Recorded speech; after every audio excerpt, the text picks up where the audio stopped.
These buttons came from my parents' apple tree. Here is how and why I made them.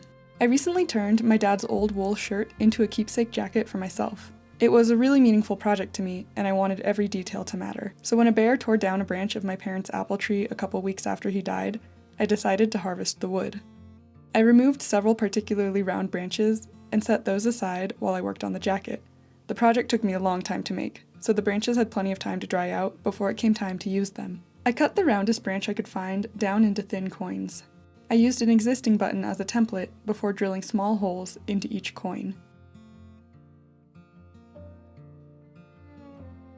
Using a couple different grits of sandpaper, I removed the bark from the outsides of the buttons and smoothed down the surfaces.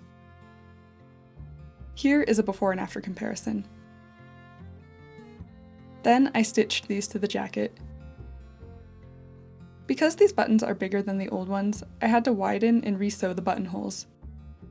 I was also feeling sentimental about removing the old buttons. These are items my dad interacted with on a garment that was in his life longer than I was, so I decided to keep them with the shirt and attached them as backer buttons. I didn't finish or seal the wood buttons with anything, but maybe I should? Woodworkers, what do you think? I wouldn't mind removing them to do this and then sewing them back on. I think it's worth making the effort to prolong the life of our clothes and preserve the memories of the people we love. Let me know what you think.